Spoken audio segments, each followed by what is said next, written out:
Calling actually 67th District Court Case 2022-22-22940FY. People of the State of Michigan versus John Joseph Gleason. Case time to accept for sentencing in this matter. Appearances, please, gentlemen. Judge, good afternoon. Mark Green, Tuscola County Prosecuting Attorney on behalf of Genesee County as a special prosecutor today. Good afternoon, Your Honor. John Dakmack appearing on behalf of Mr. John Gleason. Thanks. Today's time to accept for sentencing, Mr. Dakmack. You received a copy of the PSI. As a practical matter, there was a plea and sentence agreement in this matter, but what would Your Honor, I have been over the statement with the report with my client. I'll note that on the face sheet, where it says maximum penalty is 30 days or a fine of $25 to $100, I think that's somewhat correct. The more correct statement would be $25 to $100 fine if there's a default, up to 30 days in jail. So it's not, you couldn't sentence him to 30 days right here and now. Just so that's clear. And I know that wasn't Your Honor's prerogative. We've been through the factual history of my client and his family. That is correct. The evaluation statement, Your Honor, we understand that that comes primarily from the Genesee County Sheriff's report. As Your Honor is aware, we pled to a Marriage Act violation. We're not ready to accept everything that's in the evaluation. We understand that that's the government's perspective on it. We would stand silent as to those, and we're prepared to move on to the sentencing for the Marriage Act violation in question. With that, Your Honor, the recommendation that's been given is in line with what the parties and Your Honor had agreed to at the time of the plea. We are prepared to move forward at this time. Thank you. Mr. Reed? Judge, at this time we do have victim impact statements. Does the court wish to have those? Or? If you'd like to bring them up and we can help you after that, that's fine. Very good. We would ask Doreen Fulcher at this time, Judge. Ma'am, come on up.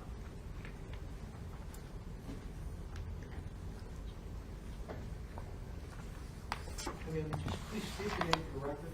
Doreen Fulcher, Can you spell your last, please? Fulcher. Thank you. Go ahead. What would you like to tell the court? If it's all right, I'd like to just read from whatever what I've got you here. want. Thank you, Your Honor, for allowing me to address the court. I want to thank the Genesee County Sheriff's Department and Prosecutor Reen for their belief in doing what is right, regardless of who is accused, and for their understanding of the victimization of me and my coworker. The justice system has gone to a great deal of effort to make sure that our voices are heard. I first met the defendant in 2012 when he visited the county clerk's office to file to run for office. He specifically asked for me to wait on him, despite having never met me before. Upon exiting the office, he requested that the filings be kept secret until he was ready to announce. I immediately advised him election filings are a public record and the media would be contacted. Later that day, he told a reporter that I said I would keep that filing a secret. Had I done so, it would have been unethical and illegal. After that incident, I learned that John Gleason thought that I was an appointee, likely someone he would be getting rid of. That interaction was the first of countless similar interactions with the defendant that I would have to endure. I was hired by Genesee County in 1997 as a deputy clerk. As of 2012, when I met the defendant, I had worked in every position in the county clerk's office, continually proving myself and being promoted. 15 years of service before meeting him. I was proud of the office, proud of our staff, and proud of the public services that we provided. The defendant, however, considered his position in office to be feared, one to be used for his own goals. If he decided to go after someone, for any reason, he would do and say anything, and in this situation, the staff and I were his targets. On December 27 of 2019, I drafted a memo to John Gleason that clearly defined the fact that he had performed a marriage ceremony in a manner that was illegal, and I made him aware it would need to be redone. All the staff were aware of the ceremony because he shared it on his Facebook page. On January the 23rd of 2020, Katie Hutchinson, an employee who I supervised, came to me in tears because the defendant had taken her out of our office into the hallway to convince her to create and backdate that marriage license. Then there were several more interactions between the defendant and Katie. He wanted her to give him access to her computer or type the documents so he could sign them, or just give him blank forms. He persisted to the extent she felt she might lose her job for refusing. As county clerk, the defendant was not just her supervisor or superior within the office. He was the elected official, the department head, her boss's boss's boss. In an effort to get him to stop intimidating her, I gave the defendant the blank forms that he demanded, and again reminded him that license would be illegal and that attempting to file it in our office would also be illegal. Much conversation I wouldn't think should have been necessary. That was not the end of the situation, unfortunately. There was communication with our probate court. While at probate court, the defendant told 2 female employees that it takes 2 women to do the job of 1 man. There was communication with the Shiawassee County Clerk's office and their probate court. There were communications with the State Vital Records Office, phone calls and meetings with our Human Resources Department and the union. On January the 27th of 2020, it was clear the defendant was continuing with the constant bullying just to push this 1 marriage license. I then contacted the Genesee County Sheriff's Department to report the incidents. After the criminal investigation began, his bullying continued. At that time, I had just finished conducting a January special election. We were ramping up for a presidential primary. There were 5 elections in Genesee County in 2020. Our office had more important tasks at hand. In March of 2020, all of our county buildings were closed due to the health risks being imposed by the pandemic. However, our staff were ordered by the defendant to continue face-to-face interactions with the public. Only the staff that I supervised were required to remain open. The other offices, under John Gleason's direction, were closed. Our staff were moved from our regular office location to the first floor lobby of the building. After a few weeks and much union intervention, we were finally allowed to return to our regular desks and work with the public remotely. In April of 2020, however, the defendant again instructed Vital Records staff to meet face-to-face with specific customers. This was despite the fact that county offices throughout the state remained closed for face-to-face interaction. Also, in April of 2020, the defendant added his own handwritten note to the cover letter of my husband's CPL renewal. The note read, "I know your bride. You better have one," inferring that my husband needed to have a concealed pistol license because he was married to me. In April of 2021, I suggested to change my own job responsibilities and structuring within the office. I was told, go home and discuss the matter with my husband, because maybe I didn't understand the impact that those changes would have.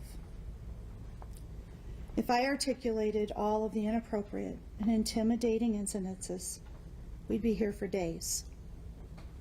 In June of 2021, I could no longer deal with the intimidation and the bullying and the misogyny. I accepted a demotion in another department. I had spent 24 years working in the Genesee County Clerk's office, and I was forced to take a 33% pay cut to escape. I gave up my career. My health was being affected. I was under a ridiculous amount of stress and anxiety. John Gleason is nothing more than a schoolyard bully who used his position to attack and intimidate his own staff relentlessly. On the day of the plea, the defendant arrived 20 minutes late, and then he stood at this podium and grinned and smirked. If I were in a courtroom to admit guilt of any crime, a grin would not appear on my face. But the defendant showed you his true colors in those moments. That wasn't a nervous gesture. It was 100% who he is. To the criminal in this case, John Gleason, I have this to say. You forced me to leave a career that I loved, one where I was an asset to Genesee County and its citizens. I did so reluctantly, but on my terms. I continue to prove myself as a valuable, essential part of public service in Genesee County. You, however, are being forced to leave elected office under the shadow of embarrassment and humiliation. You're a convicted criminal and will never run for office again.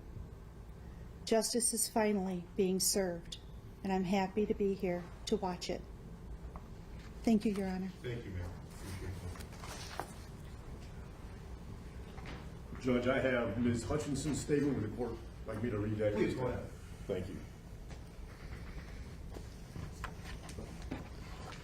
On January 23rd, 2019, when John Gleason asked me to go in the hallway, sitting on the bench, asking me to backdate a marriage license that he performed on Christmas Eve in Shiawassee County. As we were sitting there, he's looking through his phone for the documents, started this horrible journey. Knowing what he was asking me to do was illegal didn't stop him. It didn't stop him from intimidation, pushing me to do something that I didn't want to do.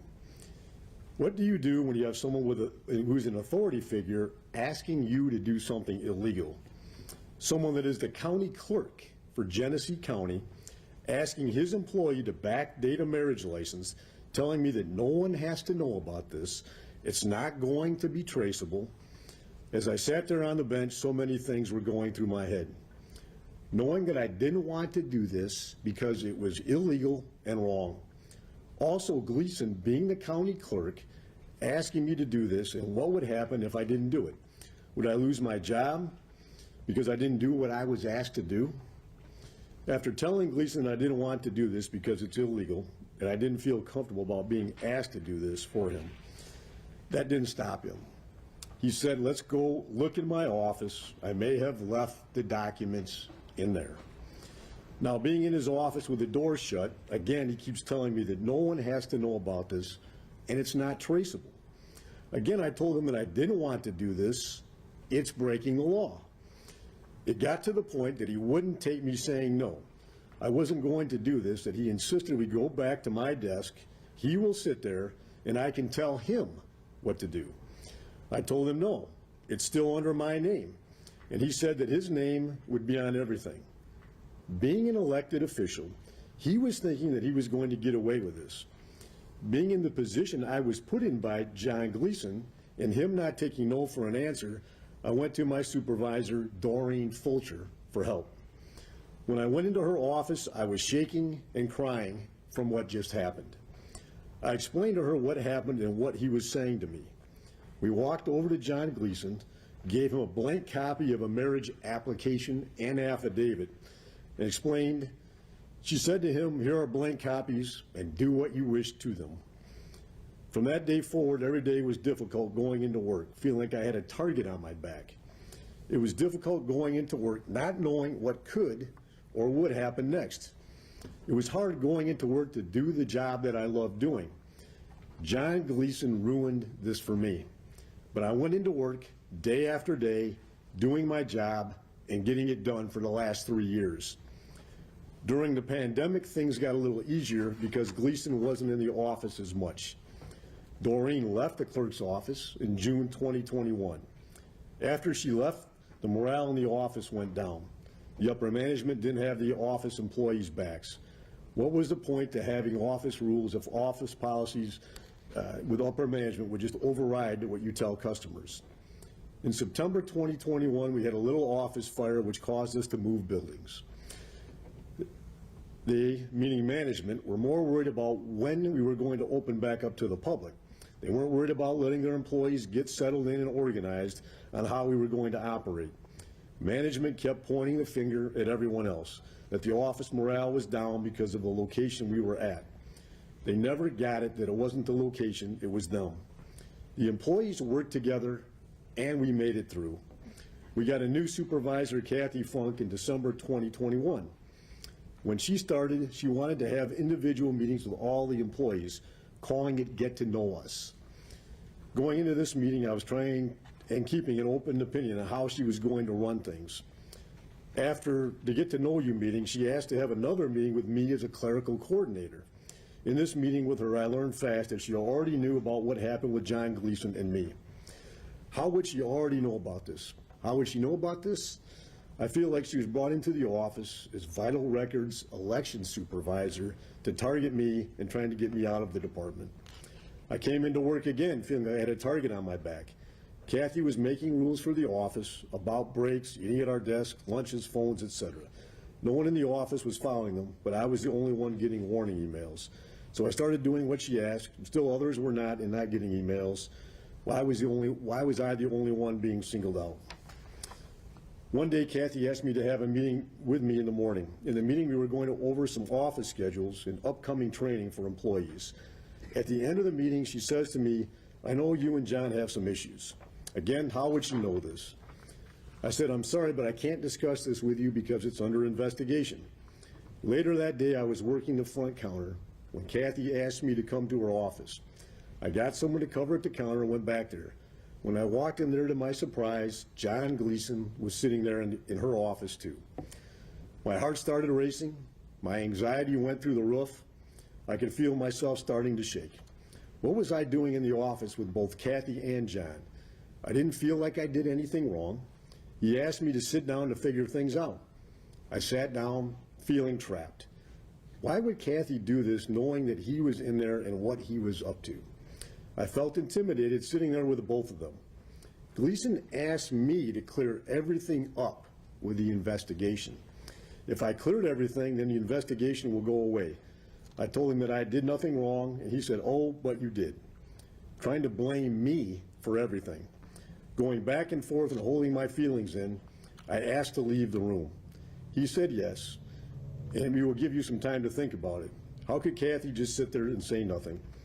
After leaving the office, I started crying, shaking, scared, intimidated by John Gleason. Why does this keep happening to me? I went into our storage area and my coworkers were trying to figure out what happened and tried to calm me down. Day after day, for these past years, I went into work at the clerk's office not knowing what could happen. I went into work to do my daily work and get it done and kept on it. I take pride in what I do. Through the whole process, the last couple of years, I have missed work, my daughter's sporting events, not wanting to do anything with my family because of the stress this has brought on to me.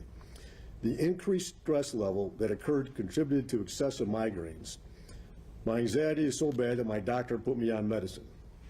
Why did this happen to me? I have asked myself this over and over again. I'm glad that this did happen to me because I did what was right, stood up for what was right, and more importantly, stood up for myself.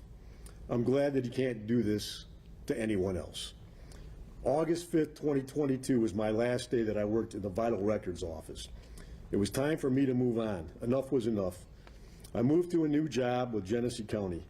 Working in a new department has been wonderful, but still going through all this has still caused me to miss work at my new job. The stress and anxiety still carried over with me. I'm looking forward to a fresh start. Thank you to Doreen Fulcher for always believing in me and always being by my side through this whole process. Thank you to Captain Nelson and the Genesee County Sheriff's Office for all your hard work in this investigation. Thank you to Prosecutor Mark Green for taking this case on, all your hard work through this investigation. Thank you to my husband, Whit. Thank you for all the love and support through all of this. Sincerely, Katie Hutchinson. Judge, I just have a few. Was there one more statement you said? Very briefly, Judge. Go ahead. This is from Katie's husband. My name is Whit Hutchinson. Katie Hutchinson is my wife, and we've been married for almost 14 years and have two beautiful daughters, Layla, 14, and Maya, 12. Katie's disabled mother, Cindra, lives with us, and we have a dog, a beagle named Maverick. I tell you this so you can have a vision of our family. Family has always been important to Katie. See, Katie loves hard and she trusts completely. Whereas I am a skeptic and don't trust anyone, she is the yin to my yang. Katie first became acquainted with the Vital Record Office while she was going through her temp phase in the county. she finally landed a full-time permanent position with the WIC office, and while she was happy there, she always wanted to get back into the vital records office. She enjoyed doing wedding licenses and birth certificates, enjoyed working with her team there. She loved going to work. Then, that day almost 3 years ago happened, on her birthday, nonetheless. I watched as my happy help anyone she could wife spiral into a depression that affects her whole family. I'm not going through the whole ugly story, but this situation has impacted not only Katie, but our girls, her mom, and everyone. My wife doesn't handle stress well, and the unnecessary stress that is caused by one man being selfish has impacted my family in so many ways, from migraines brought on by this situation, causing her to miss our children's lives, to being stressed and short on patience due to everything she had to endure while going to work affected our day-to-day relationships. This has put undue stress on our home. My wife has never hurt anyone. If anything, she's been too kind. She's always been one to go above and beyond, but due to this illegal act done by this one person, she oftentimes finds that she doesn't have the energy or is nursing a migraine. This has robbed her of doing things she loves outside of her job, and even caused her to transfer jobs to get away from the toxic environment that's been created by John and his henchmen.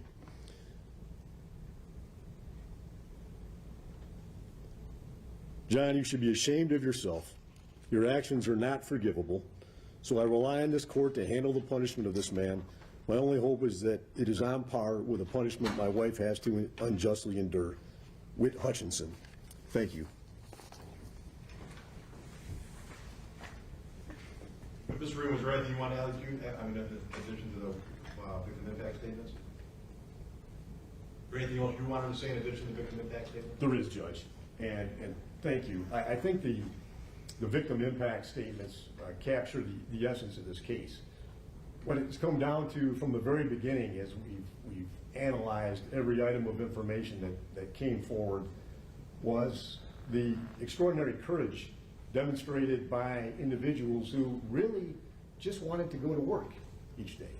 They wanted to go in, they wanted to do their jobs, serve the citizens of Genesee County to the full extent of their abilities, and continue to do things that they had enjoyed for a period of years. They also demonstrated extraordinary courage. And if you stop and think about how hard it was for someone in their position to be asked by their boss, the county clerk, for crying out loud, to simply change some paperwork and nobody's going to find out, the easy path would have been, well, I'm just going to do this, even though it's not right, even though it's illegal, and even though it may cost me my job, was the thought that they had. They stood up.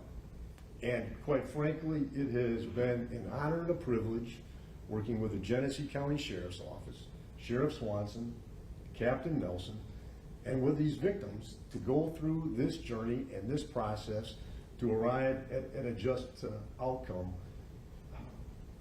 despite all the challenges. There were numerous times that these victims could have chosen a different path.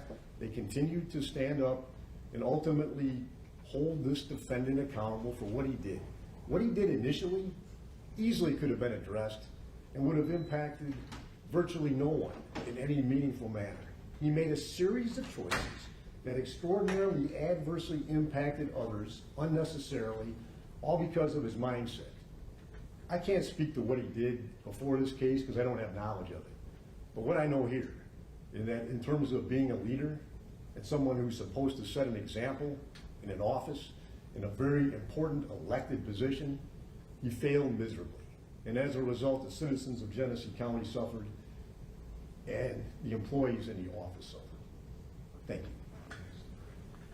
Mr. Damack, anything further? Thank you, Your Honor. I want to belabor the point, Your Honor, but I do think it bears noting why we're here today.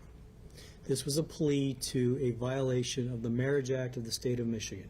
That my client performed a marriage ceremony without having an authorized, executed marriage license in hand. This case was resolved prior to preliminary examination. I can appreciate, having been a prosecutor for a decade, having been in the criminal justice system for 25 years, the emotion, the angst that lay people have coming into court and speaking, but it is for the professionals to determine what is relevant at the time of any proceeding. What is relevant here today is what my client has pled to, what he is going to be sentenced to as a result of that, and what is germane in determining what that sentence is. I was not privy to the statements that were given by the purported victims in this case, and I don't say purported lightly, Your Honor. This is a case that the crime does not involve a victim. It is a process crime, as we may refer to. This was performing a marriage without a marriage license. And I'll let Mr. Gleason speak to, and I know he wants to, about why he did what he did on December 24th, Christmas Eve, evening hours on 2019. Much of what we have heard today in these statements, Your Honor, I think speaks to possibly what could be employment lawsuits at a later time against the county. I don't know. It doesn't matter to me. It has no bearing on these proceedings. And I know Your Honor is not only an experienced jurist, but an experienced attorney who has been involved in many different contested hearings and matters. What is not contested is what my client has pled to. But quite frankly, what we have heard today is contested and has always been contested. My client has not admitted to any of it. There's no evidence that he did it other than what these witnesses have said in unsworn statements, not subject to cross-examination, not being put under the scope of anything. And I don't say that to belittle what these individuals have come up here and said. It is not easy to come up and say what they have said. And if this is their recollection, fine. But I don't believe this is the venue for what they are seeking. And that may come at a later date down the road in Genesee County, not in front of Your Honor. And that time may come, it may not, I don't know. But today we're here to address the violation of the Michigan Marriage Act. I know Your Honor is well aware of that. I appreciate the opportunity to speak. If you have any questions for me, I'm happy to answer them. None. You guys, there's a lot of moving parts to this thing. Gentlemen patched it up and got it resolved, and it's everybody ultimately agreed upon. So, Thank you, Your Honor. Mr. Gleason, care to make a statement? He doesn't have to say a word. I'll tender my client at this time, Your Honor. Thank you. Come on up, Mr. Gleason. Thank you. You're welcome. Go ahead. My name is John Joseph Gleason, as was stated earlier. This regards marriage that took place on Christmas Eve 2019. I was contacted by the interpreter of this couple. They didn't speak English, and I don't speak Spanish. Interpreter called and asked me if I would marry this couple. And I said it'd have to be after Christmas. Then I got a call Christmas, about midday Christmas, I believe it was, saying that change of plans, there was an emergency birth that was going to happen at Owasso Hospital. So I said, you know, my question is, I'm a Catholic boy, there's normally a chaplain at the hospitals, but I know there may have been a concern with Christmas Eve services for the clerics. Anyways, I said, I'll be right up there to marry them. They wanted to be married before the birth of the baby, which made complete sense to me. So I got in my truck and I headed to Owasso. It's 25 miles away, one way, on Christmas Eve. I drove to that hospital. I called Carolyn Wilson. She's the Shiawassee County Clerk. I knew by law that I had to get permission from her. So I called her on the way to the hospital saying I was heading to the Owasso General Hospital for an emergency marriage because of an emergency birth, that they wanted to be married before the baby came. So I showed up I never met this couple in my life. Had no idea who they were. I showed up at the emergency room. I told the nice lady at the desk that I was just called recently and was supposed to come up here and marry a couple before the baby was born. she said, I think go to the 5th floor. I went up to the 5th floor. There was no one on the 5th floor. After a few moments, there was a gurney coming down with a lady apparently in labor. I thought that was the person. Then the interpreter and the father / whatever his category was at that time, I don't know how you define it. But anyways, then we congregated behind the curtain in her space at the hospital. And so I asked them, do you have the document? Because when they called me about marrying them after Christmas, I said, you have to get them, you got to get a license. The law says you have to get a license. We even scheduled the marriage to be in Lennon, in actually the parking lot of a restaurant. I said, it'll take 10 minutes for us to get married, get the documents. So when I went in the room, I said, do you have the documents? And the interpreter said, no. And I said, do you have any ID on you? And he said, he pulled out 2 different pieces of identification. I took pictures of them with my phone, knowing that this was an unusual circumstance. And they said they left the documents at home because of the emergency. I was under the impression they had told me that they were taken to the hospital by ambulance, and in the haste, she didn't bring any ID, and the document wasn't brought either. I knew they had to have 2 witnesses. They had to have 2 witnesses there for each party. So I asked the hospital staff if there were 2 people that could serve as witnesses. And there were 2 that volunteered to do it, but there were multiple people around the bed, hospital staff around the bed.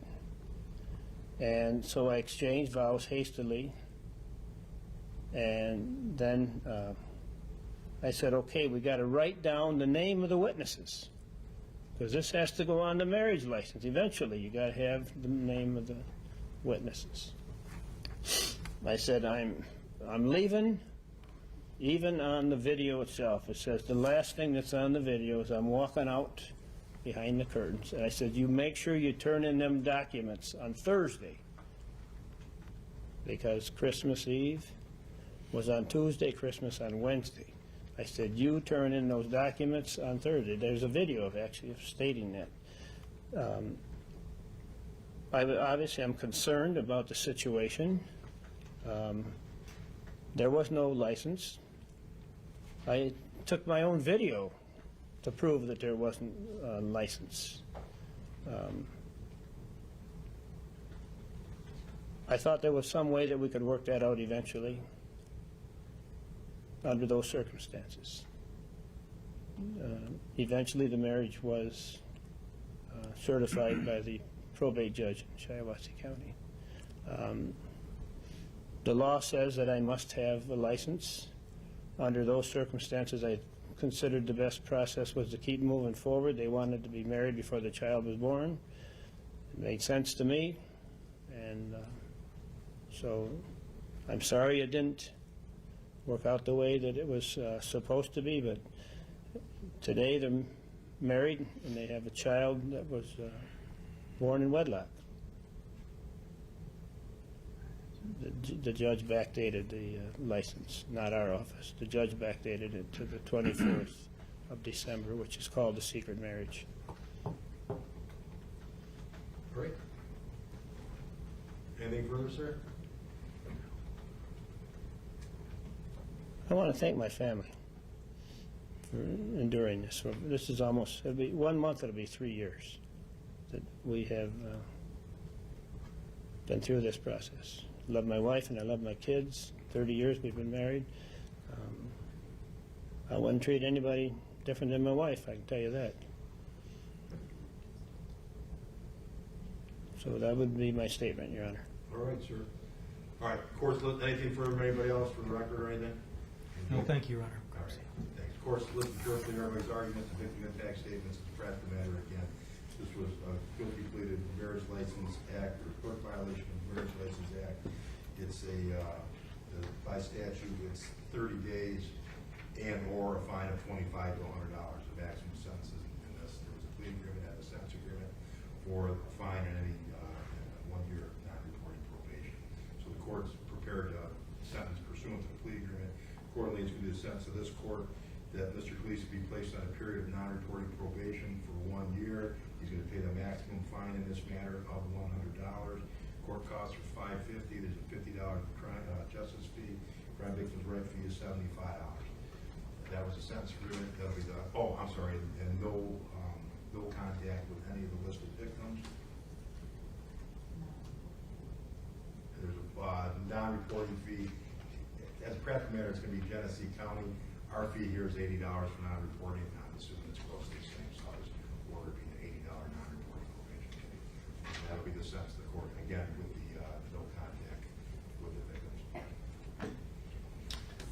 Judge, the court was just going to include the names from the plea agreement form for the no contact? Please, go ahead. Thank you. And no need for me to place those on the record at this No, point? we'll put them, because we don't want that recorded. We'll put it into the, we'll place it into the court file. Thank you. And no early, We'll place it on judgment of sentence. thank you. And no early discharge from the And no probation? early discharge from probation, I apologize. That was- Thank you, Judge. That was part of the plea agreement. Thank you very much. All right, thanks. If that's, if there's nothing further, this matter is adjourned. Thank you, Your Honor.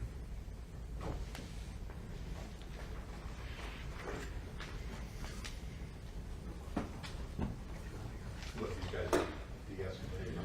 When is that?